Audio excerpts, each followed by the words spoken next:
This is Optimal Relationships Daily, episode 773, an open letter to the Duke and Duchess of Cambridge and all other newlywed couples, by Lisa Merlo-Booth of lisamerlobooth.com.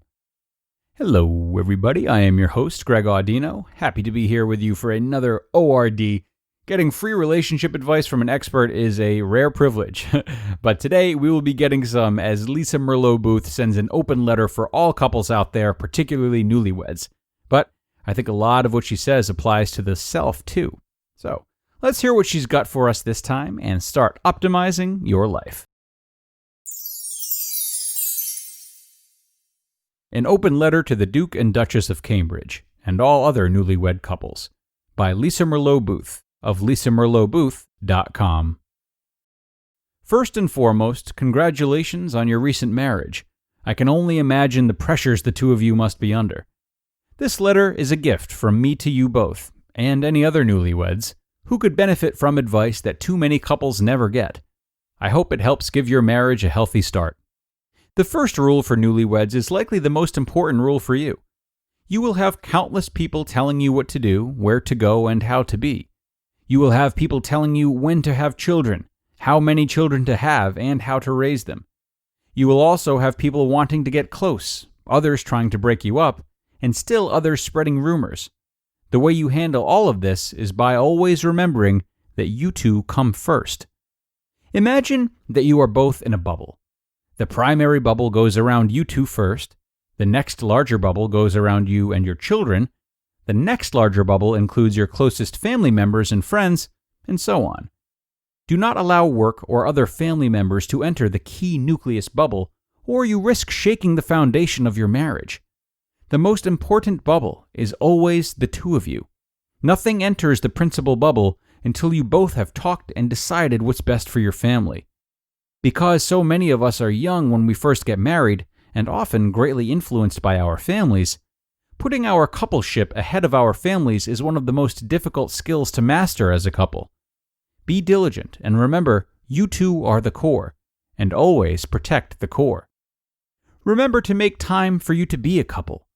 Too many marriages fizzle out not because of a huge disagreement or a major betrayal, but because life gets in the way.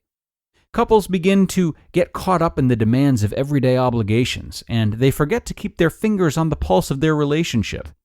Keep your finger on the pulse. If you're feeling distant, it's because you are getting distant. Set up a date night, minimally twice a month from the start of your marriage. When you have children, this is even more important to do.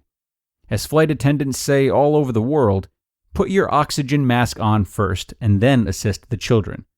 Marriage is the same. If your relationship is not strong, your family will not be strong. Talk things out, always, and be respectful in how you do so.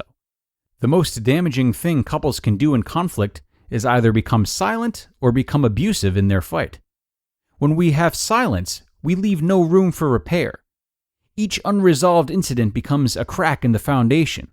Eventually, these cracks become insurmountable, and the entire structure collapses. Similarly, name-calling, belittling, yelling, or moving in power with our partner rots out the relationship. When we verbally attack our partner, we show them we don't respect them. After a while, this becomes old and not something anyone wants to be around. Harsh interactions create huge distance. If you want a loving marriage, then act loving, even in your disagreements. Remember to check in with one another regularly. Intimacy means into me you see. Share yourself. Give your partner a glimpse of what's going on inside you. A mutual sharing will keep you both close. Too often, women share and men don't.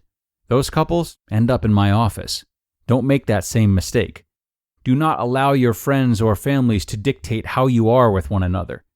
Be your own people, and make sure you have each other's backs. You want to be one another's greatest supporter. See life's struggles as something to troubleshoot together, not obstacles that keep you stuck. Be committed to solution, not criticism and naysaying. I wish you both the best. Know that, despite what many people may say, marriage can be a great source of refuge from an otherwise difficult world. Although there will be difficult times, marriage should not be hard work. Healthy relationships have a way of flowing comfortably. If yours does not, each of you should look at your part. On a final note, always remember to treat one another as equals, because you are. Neither of you is better or more important than the other. If you begin to act otherwise, your relationship will pay the price. Hold each other accountable for this equality at all times.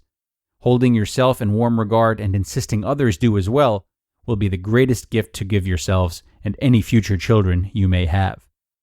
May you both have an amazing life together, filled with endless laughter, far more joy than sorrow, and a peaceful love that you both grow to count on throughout your lifetimes. Warm regards, Lisa Merlo-Booth. You just listened to the post titled, An Open Letter to the Duke and Duchess of Cambridge and All Other Newlywed Couples by Lisa Merlo-Booth of lisamerlobooth.com. Now, whether it's the relationship problems that Lisa alluded to or other sensitive issues such as money and health, the stress and anxiety tied to them can easily create family conflicts and affect your relationships with everyone. So before that happens, we want to remind you that BetterHelp is here to help you cope. They assess your needs and match you with your personal licensed professional therapist, providing a safe and private online environment for you. Their professional counselors specialize in depression, family conflicts, grief, and more to help you. In fact, so many people have been using BetterHelp that they are recruiting additional counselors in all 50 states. BetterHelp is not self-help, it is professional counseling where everything you share is confidential. Guys, I want you to start living a happier life today. And as a listener, you'll get 10% off your first month by visiting betterhelp.com/ORD. Join over 1 million people taking charge of their mental health. Again, that's BetterHelp, HELP.com/ORD.